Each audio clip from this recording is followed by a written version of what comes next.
राज्यातल्या बालकांच्या सुरक्षेच्या योजनांसाठी निधी कमी पडू देणार नाही।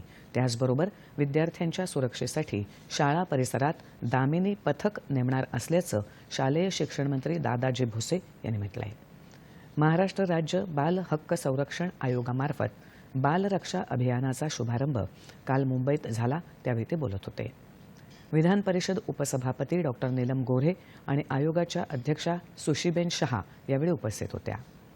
महिला आणि बालकांच्या समस्यांवर उपाययोजना आखण्यासाठी तरुणांचं नेतृत्व वाढवणं गरजेचं आहे। कायद्याची प्रभावी अंमलबजावणी केल्यास बालकांना सुरक्षित करायला सहकार्य लाभेल, असा विश्वास नीलम गोऱ्हे यांनी व्यक्त केला।